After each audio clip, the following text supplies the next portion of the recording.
सुंदरम दानडी। मित्र, हाल में पूरा दिल्ली प्रदेश का social media volunteers influence last 2 hours में बहुत patient you are sitting here and it is a very important time all of us are meeting because the elections in Delhi are in May 25 and it's a very important election, capital city, 7 constituencies. Most of the narrative Delhi में हो सकता, इधर reputed journalists है, reputed influencers है, कांग्रेस का left liberal ecosystem में पूरा देश का विरोध क्या इन्फ्लुएंसर्स है दिल्ली में बहुत ज़्यादा है. सो दिल्ली में it is important our social media influencers they set the truth. हमारा पास स्टेज में चीफ गेस्ट दिल्ली प्रदेश का अध्यक्ष वीरेंद्र सचदेव साहब है. हमारा वाइस प्रेसिडेंट दिल्ली का बीजेपी कार्यकरण का अध्यक्ष गजेंद्र यादव जी है. सोशल मीडिया का इंचार्ज रोहित उपाध्याय जी है. हमारा आईटी हेड पुनीत अग्रवाल जी है. अवर state organising secretary Pawan Rana ji है. Our media friends are here. Friends, they have given about 40 minutes for me to talk to you. I'll take about 3 parts I would like to discuss with you. I never believe in the word called narrative. There is a difference between narrative and truth. BJP का social media का volunteers, we are on the side of truth. We are never on the side of narrative. I'll give you a small example to illustrate the difference between a narrative and a truth. We all know Congress party is declining. Just yesterday I was seeing in television channel, the previous Congress Delhi ka state president has joined BJP yesterday in the presence of our state president. So we all have seen. Across India we know Congress party is on a decline, possibly in 2024. June 4 when the counting happens, Congress party will come down to less than 50 member of parliament in the Lok Sabha. It will happen. But Congress ka ecosystem jinda hai. Whatever ecosystem has protected the Congress party over the last 50 years, that ecosystem is still intact. Our job as social media volunteers and people in the social media is to dismantle the Congress ka ecosystem, which is functioning more than the Congress party. So first 10 minutes, I'll take some examples to illustrate the difference between a narrative and a truth. There was a news article in a newspaper. 33% of girl students in a college have married their own professors. This is the news article. 33% of girl students in a college have married their own professors. Immediately the ecosystem will say, what is happening in our country? 33% girl students have married their own professors. What is it? We are not getting into the value judgment of right or wrong. Now this is a narration, a narrative, which says 30 married their professors. But if you look at the truth, that class might have only 3 girl students, and 1 girl student might have married their professor. That is their personal relationship. Nobody is bothered. So 1 girl student marrying their professor, that is the truth. But the narrative is 33% of girl students in a college have married the professor. Our job is to bust this narrative wherever a false narrative gains ground in the country, and using that narrative, they try to make a story out of it. In the last 10 years of Modi ji's rule, whatever good things, great things we have done, we are taking that to the elections in Delhi on May 25. But still the false narrative, the opposition used to do it for a lot of years, and they're using the false narrative even during this election. Now we have to understand, at one point of time, journalism in India, journalists in our country, they were literally considered God. And these journalists had so much access to power, they were even controlling the policy making. They were deciding who should meet the minister. If you observe carefully the Neera Radia tapes of that era, some of our top journalists in our country had unbridled access to power, to some of the top cabinet ministers. They even knew some of the policy decisions even before it happens. And many of the brokers had access to the ministers of UPA 1 and 2 through some of the journalists. So journalists believe they are God. and they were traveling freely with the top leaders. They had access to the Prime Minister. They were traveling in the same airplane along with the Prime Ministers to different parts of the world. Now, after Modi ji has taken over our country as Prime Minister from May 30, 2014, there is a difference. And everybody is treated equally. Nobody is given an extra access to the government. Even a journalist has to get information like the same source you and me can get the information. So this has created a cognitive dissonance. There is still a group of journalists belonging to the ecosystem who believe the institutions are collapsing simply because their access to power is cut. So this is why our social media volunteers, people who are sitting in this room, we have a very important role to play, not only during the elections, even before the elections also. Before I get into some of the political aspects which we need to discuss, I'm still on the narration part. Just yesterday, there was a news article from Reporters Without Borders who said the press freedom in India is declining. And we all have read in the paper. Not only this, we keep reading a lot of articles in our newspapers which Indian media loves to cover in a big way. The institutions in our country are collapsing after BJP has taken over, BJP has come to the government. So very often they keep quoting a couple of indexes, press freedom index, the democracy index, to say, oh, in India democracy is declining. And many newspapers cover it prominently. Again, I'm giving this example as a second example to say how a narrative is set in our country by people who don't want to believe India is progressing. There is this Freedom in World Index, which is covered largely, which talks about the democracy and civil liberty in each of the country. The Freedom in World Index is published by Freedom House based out of New York. India's civil liberty score, if you see, in 2018 was 42. In 2022, it has come down to 33. So now India's overall ranking has come down to 66, which India had during emergency. Emergency time में India का क्या score था? अभी Freedom in World Index has given the same score to us. Northern Cyprus, a country controlled by Turkey, is having a democracy score of 77, that is better than our country. Mongolia, which had a one-party system in 1990 till 1990, is having a score of 84, which according to Freedom in World Index is a free country. Now if you keep looking at it, this is a narrative. Now this will come in the paper, people will read it. But our job as social media volunteers, as influencers, is to dig the truth, to find what is really the truth, so that through our social media handles, through our ecosystem, we publish to the people at large. If you look at the truth of what is happening, this report, Freedom in World Index, which is coming in all the top newspapers, it is produced by a team of in-house staff, analyst, consultant, external analyst. It is not, they don't come to India, they don't meet you and me, they don't take survey in Tamil Nadu, survey in Kerala, survey in Delhi, and then they put out a score. So they have 25 questions which they give to a team of 100 people. They are the staff, analysts, consultant, experts. It is not by any common people of the country. These people fill out these 25 questions.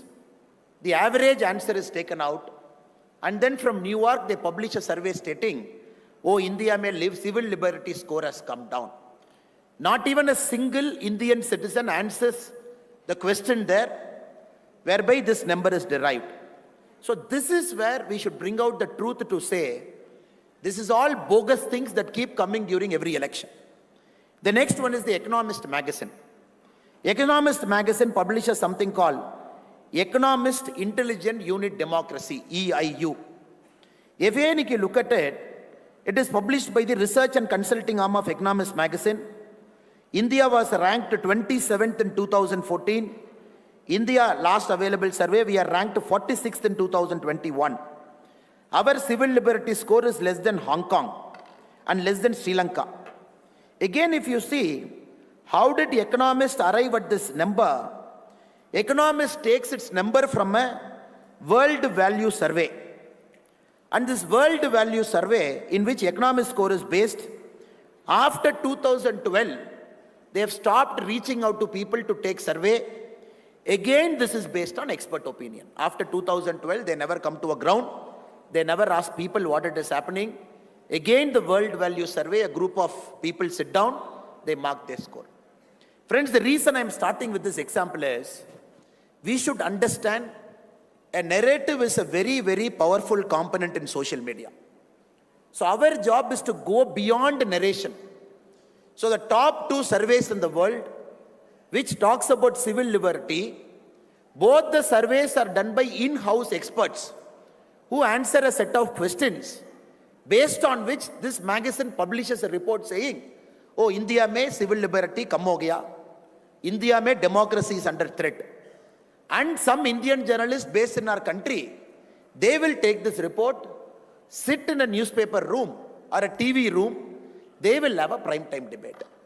So we have to understand, in this age and time, our role here is to find the truth, find the information and bring out in the public domain. Because everything, whatever survey they bring about our country, it borders on bogus. There is nothing called reality to it. So we have to understand that is how 2024 elections is also being conducted. We have completed 2 phases of our election. Phase 1, 102 seats. Phase 2, closer to 88 seats. 190 seats in our country has finished elections. We have 5 more phases to go, including Delhi, which is on May 25. If you look at the issue that is being discussed, Congress party, Pura South mein, they are trying to set a narrative. Do you know why Modi ji wants 400? Because Modi ji wants to destroy the constitution. Modi ji wants to take away the rights of people. That is why he wants 400. Now, if you look back at history, in social media, if you look back at any party which has destroyed India's constitution over the last 50 odd years, it is Congress party. 1952, they came to power. 1957, they came to power. 60, 66, 71, 76, 84, 89 was an outside government, 91, 2004, 2009. This many times Congress was sitting in power. If you look at number of times, the Congress prime ministers who dismantled the constitution at different time. Madam Indira Gandhi, she used Article 356 to dismiss governments 51 times. The whole Congress party used Article 356 91 times. India, different governments have used Article 356 slightly more than 100 times. But Congress party alone used it 91 times. Indira Gandhi ji alone used it 51 times. And only in the Congress period, the constitution was suspended. Basic civil liberty was curtailed. Anybody was arrested, thrown into jail, no questions asked. It is only during the Congress authoritarian government, they said, we can supersede judiciary, we can make somebody as the Chief Justice of our country, we will supersede 3-4 judges to make somebody a CJI. Now the same Congress is complaining that our party, Bharatiya Janata Party, when we come to power with a larger mandate, constitution is under threat. Because here the problem is, many of the first-time voters who are sitting in this room are outside in Delhi, who is voting in May 25 for the first time. Their age when Congress was in power last was 8 years. 2014, when somebody was born and 8 years, today they are 18, they are putting their first vote. 2004, when Congress came to power, previously, people were not even born. And those children are voting for the first time in 2024, May 25. It is important, many a time we have to remind the past. What happened in our country, how the country was run, how the constitution was handled, at different points of prime ministership, how the chief ministers were dismissed just like that. Yesterday, I was in Karnataka, in the northernmost part, a place called Gulbarga, a very important town in Karnataka. Gulbarga had given a chief minister to Karnataka state called Virendra Patel ji. So Virendra Patel ji was the chief minister of Karnataka when Rajiv Gandhi ji was the prime minister. Rajiv Gandhi ji is boarding a plane in Bangalore. The press friends are asking him a question. Will Virendra Patel ji be changed as Karnataka Chief Minister? Rajiv Gandhi ji did not answer the question. He boarded the plane. Even before the plane landed in Delhi, Virendra Patel ji was changed as Chief Minister of Karnataka. We have to understand how Congress practiced democracy in our nation. Both internal democracy as well as external democracy. Because a party, how well it practices internal democracy, only then the party can practice external democracy. This is a party which suspended constitution, used Article 356 just like that, a piece of paper, dismissed governments, changed the chief ministers. If they felt anybody is threat to the Congress ecosystem in Delhi, if they felt anybody is a threat to Gandhi Parivar from any part of our country, if there is a powerful Congress leader emerging in Tamil Nadu, Karnataka, like Karmaveerar Kamarajaraya in Tamil Nadu, or Virendra Patel ji in Karnataka, the first thing they do from here, sitting in Gandhi Parivarji's family, make sure that person becomes a zero. Make sure that government is dismissed. Make sure new person is brought to power like a doormat. And this Congress party is crying, oh, look at the civil liberty score, look at press score, look at Economist magazine index score, look at this score. The institutions are collapsing. If it is one government in 10 years, which never used 356 illegally, which respected the constitution in every single forum, which made sure, even in 2014, when we had 283 MP, even in 2019, when we had more than 300 MP, we never brought an act called Ram Temple Act in Parliament. We never brought an act. We never brought an act called Ram Temple Act, by which through a legislature, we build a Ram Temple. This is a classic case of a party coming to power with an absolute majority, respecting the constitution, respecting the law of land, respecting the judiciary, waiting patiently like we have waited for 500 years, and whatever the judiciary's order was given, obeyed to the letter, not only in spirit, to the letter, and made sure Ram Temple was built. And Congress is making an allegation against our party like Bharatiya Janata Party, which despite a super majority, we respected constitution. Not only we respected, we strengthened the constitution on every available level. Friends, this is a very important narrative, because Congress doesn't have anything in the armory. They don't have a prime ministerial candidate. The India Alliance doesn't have a prime ministerial candidate. They don't have an overall national narrative, because Congress narrative in Tamil Nadu is entirely different. Congress narrative in Kerala is entirely different. Congress narrative in Karnataka is entirely different. Congress narrative in Andhra is entirely different.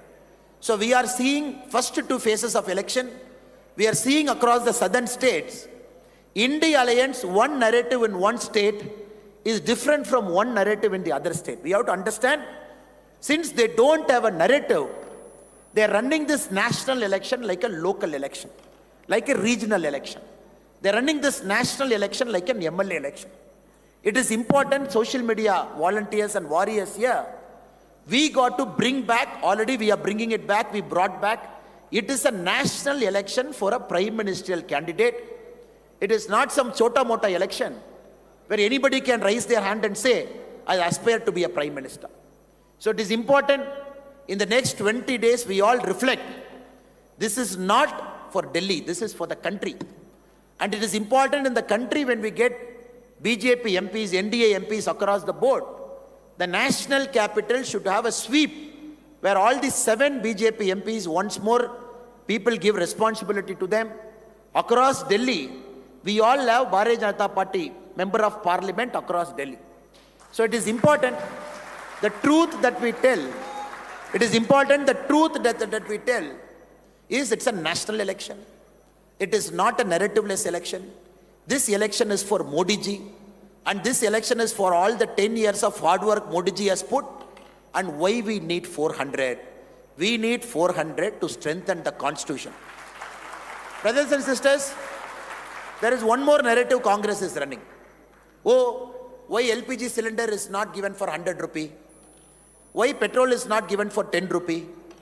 Why diesel is not given for 5 rupee? If you look at the manifestos of political parties in southern part of our country, DMK in its manifesto said, when we come to power, we will give LPG at 500 rupee. When we come to power, we will give petrol at 50 rupee. When we come to power, we will give diesel at 65 rupee. This is the manifesto which they were talking. So please vote for us, not for national security, not for anything else, not for economic growth, but we will reduce LPG, petrol and diesel price for you. Now we have to understand one thing. If you look at Congress party, or if you look at the political parties which are giving that manifesto, every election they keep saying this. Mr. P. Chidambaram, who was our finance minister during the Congress time, was an expert in lie. If there is a liar in chief of Congress, the title should be given to Mr. P. Chidambaram, who was our finance minister. Because he brought in a system where they said, oh, 2013-14 we will reduce petrol price. And not only will we reduce petrol price, we will artificially bring it down. How did they do it? First time in our country, Mr. P. Chidambaram issued something called petrol bond, gas bond. They issued bond to the public. They said, you please pay, get this bond. We will redeem the bond after 10 years. And using that money, we will reduce petrol and diesel price. If you look at the data, the petrol bond that UPA2 issued to artificially reduce the petrol and LPG price by issuing bond. If you look at the date of redemption, a government of India has to redeem a bond, 7/3/2015, which means the first bond got redeemed, the government of India will pay money. 23/3/2015, second bond, we will pay money. Now I am reading the data for you, kindly listen. The bonds that UPA2 issued, by which they got money, by which they were able to artificially bring down petrol diesel price just for election, 16/10/2021 redemption, 28/11/2021, 10/11/2023, 12/2/2024, 15/9/2024, 4/2/2026, 23/3/2026. See? They have issued a bond, petrol bond, saying 15 years later, some government will come and redeem the bond. Some government will pay 1,34,000 crore, which we have mobilized by that bond. Now we want to reduce the price. If there is a single biggest fraud done on the Indian Constitution during the UPA 1 and 2, this petrol bond is the single biggest fraud they have done. They never said we will redeem the bond. See how intelligent they are. They didn't touch 2014 to 19 also. Because they thought by reducing petrol, diesel and all those drama, they will come to power in 2014. They said the redemption will happen after 2021. So 80% of bond which they took, they kept the redemption 2021, 2023, 2024, 2025, 2026. So our government, Modi ji government, taking over after 2014, whatever Congress petrol bond they have issued, we are redeeming, paying that money. Because the government of our government is honoring that. This is how they set narrative. This is how they set narrative. And it is very, very important that we present the truth. We tell the people of our country. Rajiv Gandhi ji, in 1985, he was having an interview with Sam Pitroda. Sam Pitroda, you all know the infamous statement he made. So Rajiv Gandhi ji, Sam Pitroda asked him a question. 1985. How many of you are born in 1985, sir? Can you raise your hand? After 1985 you are born. How many of you are born after 1985? After 1985, my age is less than 38. Okay. Sam Pitroda is asking Rajiv Gandhi ji in 1985, when will Indian public get drinking water to their home by pipe? Rajiv Gandhi ji answers, in 5 years, I will make sure every citizen in our country will get drinking water by pipe into their home. Many of you might not believe this. Oh, 1985 that Rahul Gandhi ji actually said it. So I am going to play a video for you. You can just hear the audio. What Rajiv Gandhi ji said in 1985. That we will give drinking water in 5 years. In 5 years. So 1985 he says, we will give drinking water to every single person in our country in 5 years, meaning by 1990. When Modi ji announced the same scheme, Jal Jeevan Mission, 2019, August 15, when Modi ji announced it, that every household will get drinking water by pipe. So at that point of time, India had 16% houses which had drinking water coming by pipe, 16%, which was 3 crore 24 lakh houses. Which was 3 crore 24 lakh houses. Now today, if you look at number of houses that is having drinking water by pipe, it is 76.28%. Now we have to understand what Congress said in 1985, what we are delivering now. 16% in 2019, this is Congress saying after 20 years, Modi ji took over in 2019, this scheme, we have delivered 76.28%. From 3.24 crore houses, it is 14 crore 73 lakh house as on today is having a drinking water. Again, Congress wanted to give house to our poor brothers and sisters who didn't have a concrete house. They were running this scheme in the name of Indira Gandhi ji. Throughout their tenure, 40 lakh houses were given in Indira Gandhi ji's name to the so-called poor. They said 40 lakh house we have given Indira Gandhi Awas Yojana. You have to understand the breadth. 53 years of Congress rule. 2014 to 24, we have delivered 4 crore houses, PM Awas Yojana. Now it is very important in this election, every voter should know this is a election between performance and non-performance over 50 years. This is an election of performance over 10 years and non-performance over 70 years. These small things, which sometimes gets forgotten, needs to be mentioned. I am going to play you a video of Rahul Gandhi ji, a recent video. I request you to kindly listen to this audio again. तो जाति जनगणना से पूरे देश को पता लग जाएगा कि हिंदुस्तान का धन कहां है, किसके हाथ में है, पिछड़ों के हाथ में कितना, दलितों के हाथ में कितना, गरीब जनरल कास्ट के हाथ में कितना, महिलाओं के हाथ में कितना, पूरा साफ हो जाएगा सबके सामने। उसके बाद न्यू पॉलिटिक्स शुरू होगी। ऐसे कभी नहीं खड़े होंगे। अभी ये कह रहे भैया मुझे नहीं मालूम, तब कहेंगे भैया मेरे 50% लोग हैं, मेरे 2% धन है, मुझे 50% धन चाहिए। सीधी सी बात होगी। तो ये हमारी सोच है। जाति जनगणना पहला कदम है और ये सिर्फ जाति जनगणना नहीं होगा, ये इकोनॉमिक सर्वे होगा। Now we have to understand when our Honorable Prime Minister Sir is talking about the Congress very devious plan of economic redistribution. It is important, social media, our warriors who are here, it is important that we dig into it.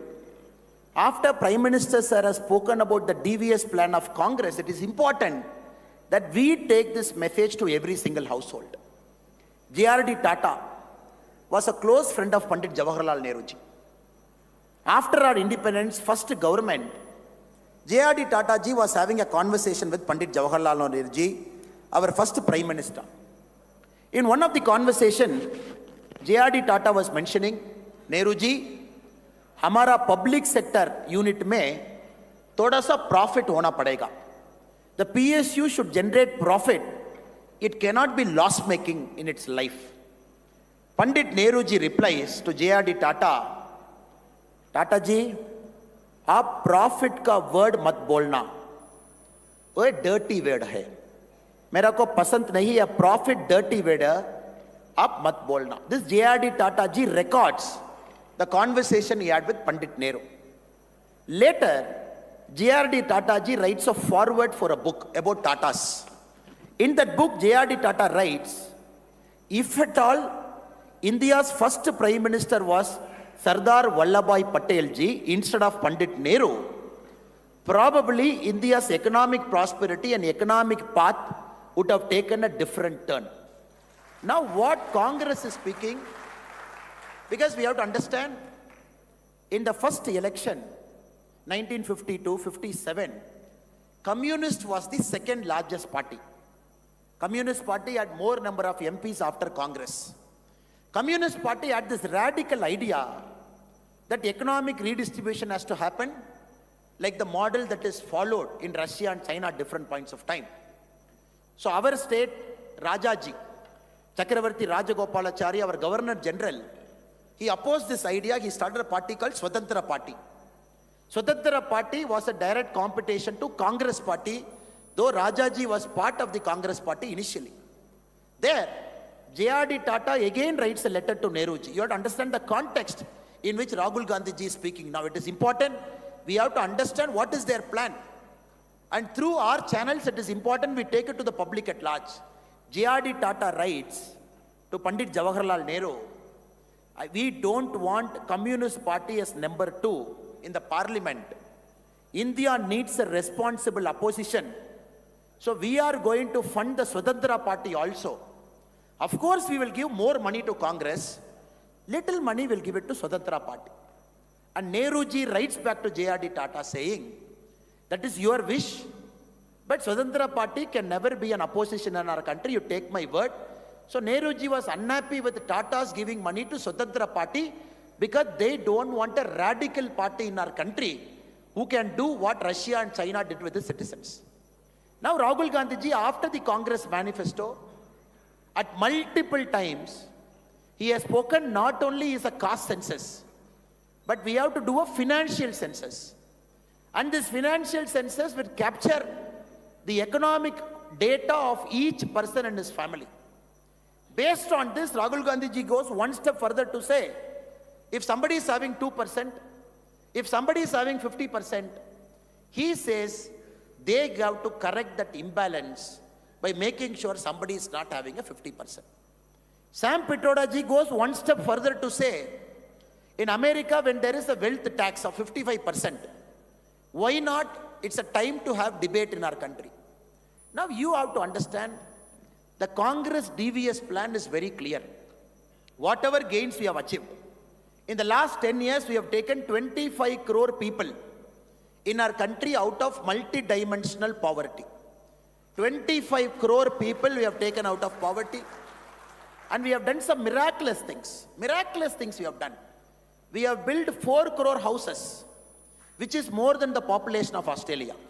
Which is more than the population of Australia. In 10 years, we have delivered 4 crore houses. If you look at the number of houses which got drinking water, as we have spoken previously also, 14 crore houses have got drinking water to their home, which is more than the population of Germany. If you look at the number of people who have got Mudra loan, in our country, the number of people who have got Mudra loan, so that they can run an industry of their own, they can generate economic output. It is more than 30 crore people in our country, 39 crore people who have got a Mudra loan in a different context. This is more than the population of Brazil and many European countries combined. If India had LPG, we have made it 100%. This is a way where we are taking care of have-nots in our economic model. The Congress model, which talks about radical redistribution, has to be killed in the thinking only. That is why it is very, very important, the volunteers who are sitting here, not only you talk about Rahul Gandhi's statement, not only you talk about Sam Pitroda's statement, you go back to what is Congress' original idea right from 1952. Be it Pandit Jawaharlal Nehruji's thinking, be it Indira Gandhiji's thinking, be it their thinking at different points of time, how they want to snatch the hard-earned wealth of anybody who is in this country. So this is a very, very important election where Congress, through its ecosystem, having this radical idea, can sneak into the back door. They can put all their economic theories to rest, conduct a caste census along with conduct an economic census, do an X-ray of this country, question you and me why we are having 2 cars, question somebody why they are having 2 bikes, question somebody why they are having 100 grams of gold, question somebody why they get paid this much money as a salary. So this is fundamentally a big disruption to our way of life. Congress is planning. That is why it is equally important, people who are sitting here, we dig through the Congress design, talk about it so that it becomes a choice where any voter before going to the polling station will look at this choice, they will vote. So my humble request to all our social media warriors who are here, there is a narrative which they might set. It is important we set out the truth. And our truth becomes a positive narrative over a point of time. So that we tell the people of our country that we are here. When P. Chidambaram ji in his last speech as a Union Finance Minister, he said, in 2044, we will become the world's third largest economy. He said 2044, we will become the world's largest economy. Because we all know, when Congress came to power in 2004, we were the world's 11th largest economy. When Congress left power, we were the 10th largest economy. It took 10 years for them to climb one spot from 11 to 10. For us, it took 10 years to climb from 10 to 5. This is very important. The people of our country have to understand. The Congress thinking is to make India the third largest economy in 2044, which Modi ji is going to do it in 2027. Meaning we are saying 17 years of how Congress was thinking. That is why, ladies and gentlemen, it is very important, all the social media warriors who are sitting here, we got to convince the people of our country that our model has delivered. Our model is not incremental, it is leapfrogging. We are not adding one to it. Whatever the country was in 2014, we have doubled. Airport 74, we have taken it to 151. Number of universities, we have doubled. Number of medical seats, we have doubled. We have increased the pace of building national highway 3 times. If you look at any data, our country, we have doubled, tripled any indicator over the last 10 years. So people have to understand that Modi ji is going to double this in the next 5 years. 2027 will become the third largest economy. 2047, the goal. That is the importance of Viksit Bharat. When Modi ji is talking about Viksit Bharat, it is important in social media, we add strength to that Viksit Bharat argument. We add data to it. We add strength to that argument to say, yes, where the country was, where the country is now, where the country is going to be in 2030, 2045, and where Modi ji is going to take. If you look at all the 193 countries in the world, 2023, India was the fastest growing economy in the world. We were the fastest growing. Now, that is not important for us. International Monetary Fund says, in the next 20 years, India has got all the potential to average out and grow faster than any other country in the world. That is important to us. And this did not happen overnight. This happened by building systems. In the last 10 years, we have built systems. We have made sure the system is performing. And we are making sure this system is going to deliver results. You just look, sir. Yesterday, the GST data collection data has come in our country. I am going to read out some of the data for your information. The GST, what each state is contributing. Now, if you look at the data, Haryana, a state like Haryana, where BJP is in power, in 2023 April, we are taking April as a month, Haryana contributed 10,035 crore. 1 year later, 2024 April, Haryana is contributing 12,169 crore, which is an increase of 21%. If you look at Uttar Pradesh, where we are in power, where you build a model, 2023 April, we have contributed 10,320 crore UP. 2024 April, UP has contributed 12,290 crore, which is an increase of 19% in 1 year. If you look at Maharashtra, which is India's largest economic state, 2023 April, 33,000 crore. 2024 April, 37,000 crore, which is 13%. If you look at the state in which I come from, Tamil Nadu, 2023 April, Tamil Nadu, we contributed 11,500 crore. 2024 April, we are contributing 12,000 crore, which is an increase of 6%. Now, this is a model that is working. Wherever BJP states are in power, you can look at the data, you can just take out BJP states in power, you can take Congress states in power, you can state Dravidian parties in power. Tamil Nadu is such a great state. For 60 years, Tamil Nadu was India's number 2 in terms of economic output after Maharashtra. Now Uttar Pradesh has overtaken us 3 months before. Haryana GST tax collection has almost equaled us. A small state like Haryana, a big state like Tamil Nadu with 8.5 crore population. Though I feel bad as a Tamilian that all states should compete aggressively, there should be a healthy competition among us to say, oh, you did this, I am doing it. Now Tamil Nadu politicians, Dravidian parties, what they say, no, UP is growing, Haryana is growing because Modi ji is giving good care to those states. Modi ji is not giving good care to Tamil Nadu. This is how the election, MK Stalin ji's narrative. But GST is purely based on consumer spending. In each state, whoever is a person in that state, he is spending. So this data has got nothing related to what government is doing for each state. Haryana is doing 21%. UP is doing 19%. Maharashtra doing 13%. Karnataka, only Congress has come to power 11 months now. If you look at the previous data, 9% when BJP was in power for a long time. Tamil Nadu 6%. So this is why we have to understand many states, including Tamil Nadu, to hide their inefficiency, they are creating this north-south divide. We have to understand.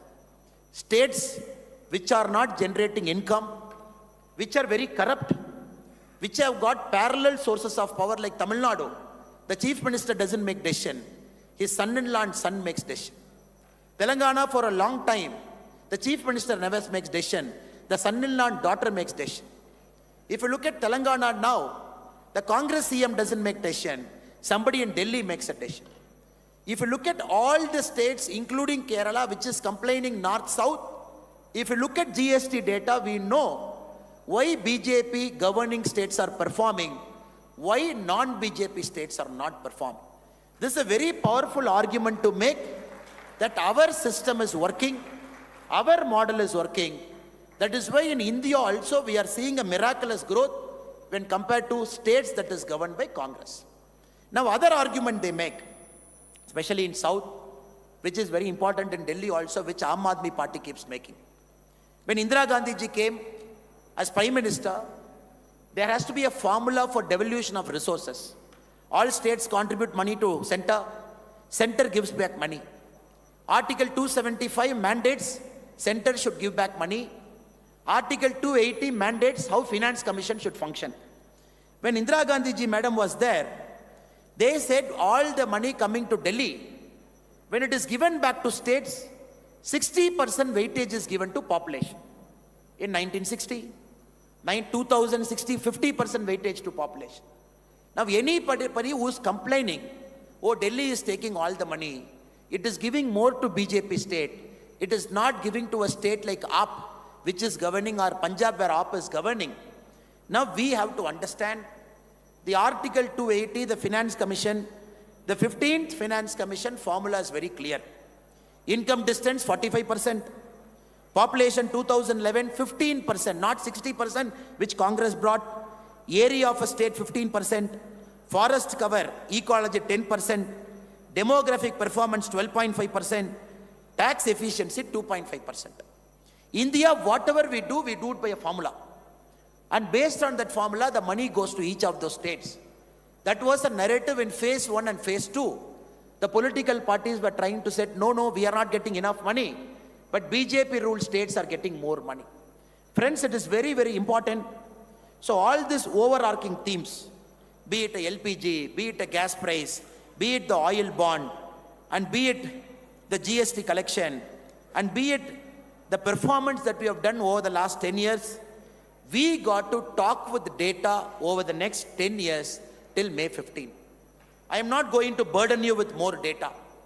The reason, brothers and sisters, I am presenting data to you is just to substantiate that as social media warriors, it is important we back argument with research. It is important we bust a narrative with research. When somebody is talking about civil liberty, somebody is talking about press freedom, we bust it with the data. So next 20 days, I only request you, all the 1,000 people inside this hall, you take 5 narrative. Each of you should take 5 narrative. It is not necessary. We all know Modi ji is great. We all know Modi ji is going to come back to power. We all know AAP has got no chance. We all know the political model in Delhi, where a party which is founded against Congress is an alliance with Congress facing this Lok Sabha election. People know it. But my request to all the social media warriors who are here, take 5 issues, you write a story about it, you make a video about it, put it in your WhatsApp channel, social media channel, Instagram, Twitter. Don't write 2 lines. Don't write 1 line. Please don't write somebody is great. We have to say why Modi ji is great. The whole of India knows, whole of world knows Modi ji is great. But can you substantiate with 5 points why Modi ji is great? 5 performance index that differentiates Modi ji from other leaders. 5 performance index that differentiates BJP from other government. 5 performance index that differentiates BJP from Aam Aadmi Party. 5 performance index that differentiates BJP from Congress. My request to you is, as social media warriors, take this as a challenge over the next 20 days. We are winning all 7. That is great, sir. But can we set a narrative from the capital city on each of the things that Congress and India Alliance leaders are saying to set a false narrative? Constitution. What BJP has done for the Constitution. Atal Bihari Vajpayee ji, he got one opportunity to nominate a Rashtrapati. Whom did he nominate? He nominated a Muslim from Tamil Nadu, APJ Abdul Kalam ji. Narendra Modi ji got 2 opportunities to nominate Rashtrapati. Whom did he nominate? He nominated Ramnath Govind ji, who comes from a SC community, our brother. When Modi ji got the second chance to nominate the Rashtrapati, he nominated Draupadi Murmu ji, who comes from a ST community. This is the respect BJP has given to Constitution. And be it the strengthening of Constitution. Uniform Civil Code. In our manifesto, we are saying we are going to bring it back. Because the Constitution mandates India should have a Uniform Civil Code in the directive principles of state policy. We are saying we are going to bring one country, one election. The whole of our country, 52, 57, 60, 67, 4 elections, first 4 elections till 1971, our country had one country, one election only. Till Congress started dismissing state governments, this order got changed. That we are bringing it back. That is part of our manifesto. So any statement that is written in BJP manifesto, we are strengthening Indian Constitution like how Dr. B.R. Ambedkar ji wanted. But that point of time, some things were put in directive principles of state policy because somebody opposed it. Something was not put in fundamental right. Something was put in fundamental duty. Something was put in directive principles of state policy saying when the conditions in our country improve, the government of the time can implement. So this is very, very important. The friends here, you have to make a narrative, make a truth to say why we need 400. We need 400 seats to strengthen the Indian Constitution, to actually do what Dr. B.R. Ambedkar ji envisaged in 1947 to 50, before the Constitution was presented, by which all these people dismantled a part of our Constitution at different points of time. We want 400 to strengthen the Constitution. This is a very important truth. All of us have to say why we have done it, what we have done it, what we intend to do in the next 5 years. The second one is our economic model. Now a Congress party says, we are going to give 1 lakh rupee to a poor. Now, Congress has to classify what is poor. Is it 20 crore? Is it 30 crore? Is it 40 crore? Is it 45 crore? Now, if you look at our budget, which is 44 lakh crore, in social media, people here, we got to argue a case, 44 lakh crore central budget, 6 lakh has gone to defense, agriculture this much, education this much, urban infrastructure creation this much. We have given money everywhere. We are giving money to the people. We are giving money to the state. If Congress is saying we are going to give 1 lakh rupee to the so-called poor, there are 40 crore poor in our country, which is 40 lakh crore. Where is the money? Is Rahul Gandhi ji going to have a note printing machine in his office to generate 40 lakh crore? It is important in our social media, the warriors who are sitting here, We argue our case. We tell the people of our country how disastrous the Congress policy is. Not only is the wealth redistribution, what Pandit Nehruji said, what Indira Gandhi did, after that what Sam Pitroda ji is saying, after that what Rahul Gandhi is saying, what is the devious plan Congress is having in hand. Please make a narrative in the next 20 days. Please focus on not only the incremental changes we have done, but the leapfrogging changes we have done. Doubling, tripling of all indicators, be it Jal Jeevan, be it our what do you want to become? Do you know what the girl told me? She was about 9 years. She told me, Mama, I want to become a social media influencer. I asked her, Acha, what do you want to do? She said, no, I've already started a YouTube channel. In my garden, whatever planting we do, I do a story. Brothers and sisters, we have to understand social media influencer is a serious business.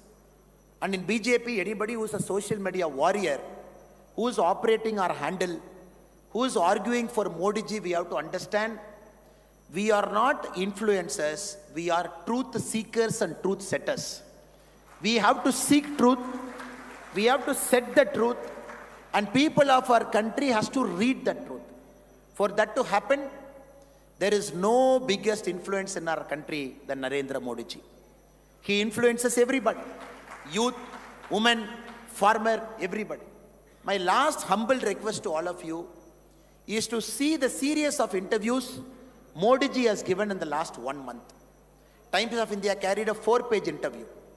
He has given interviews to all the major channels, 1 hour, 1.5 hour, 2 hour. Every single data is available inside. Modi ji has argued a case why we need 400. Modi ji has argued a case why we need to come to the power for the 3rd term.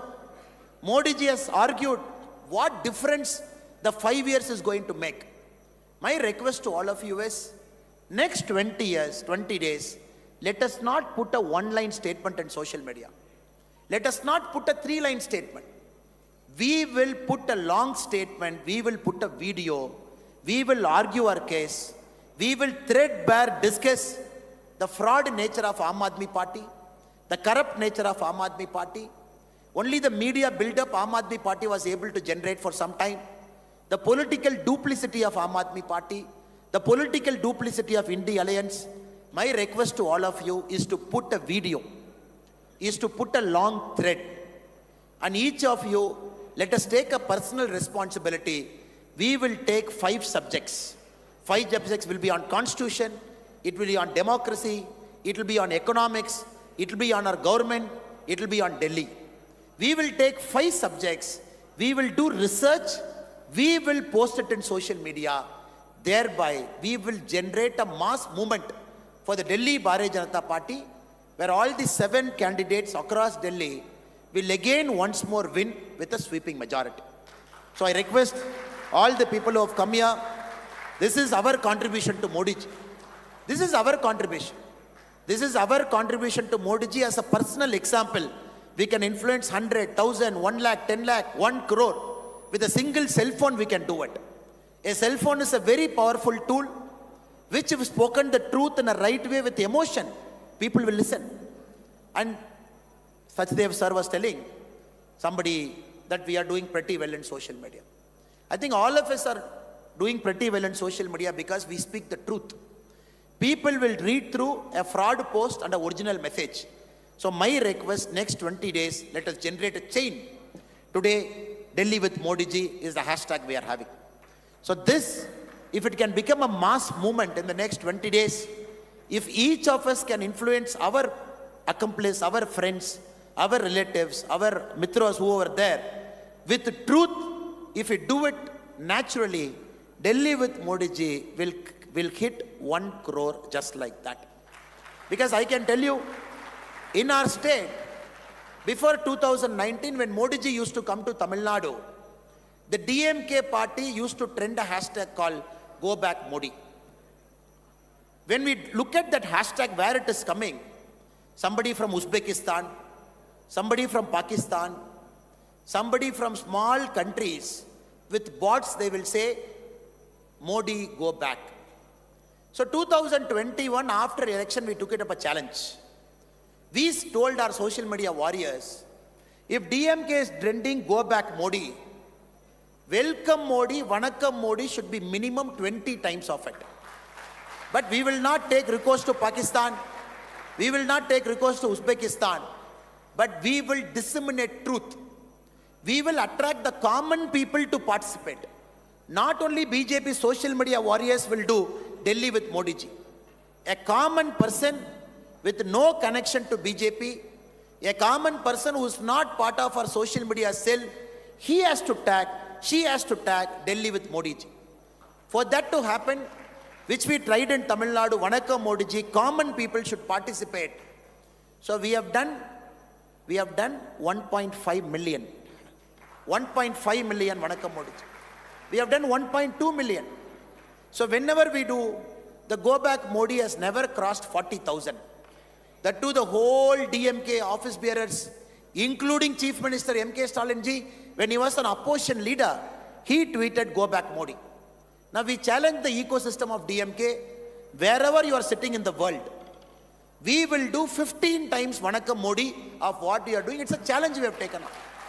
And last 3 years we have made sure taking on a party, taking on a governing party, whenever they say go back Modi, we do 20 times more than that, 30 times more than that.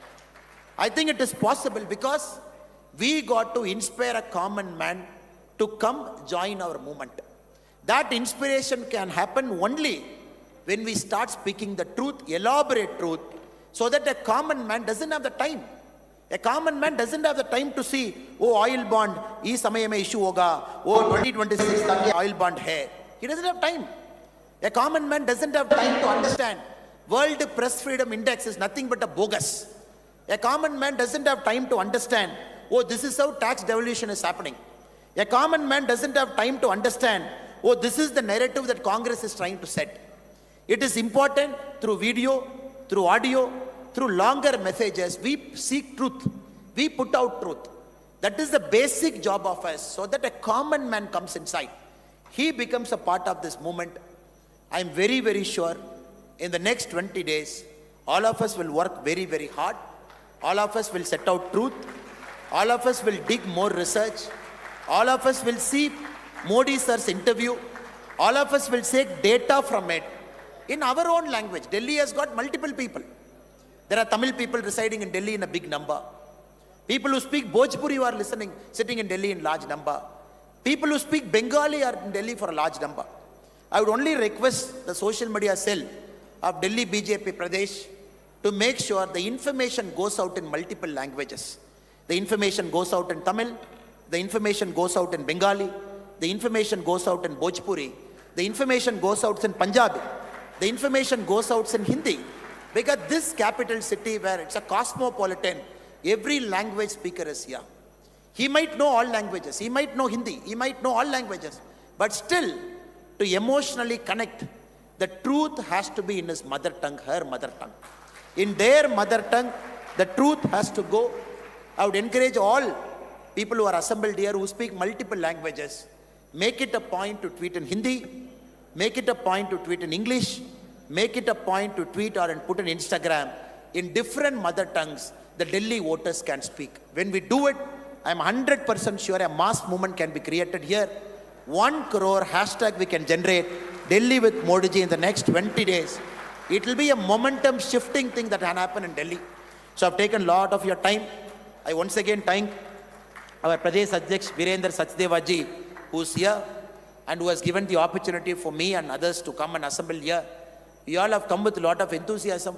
It is a family. All of us are part of Modi Parivar. There is no differentiation among us.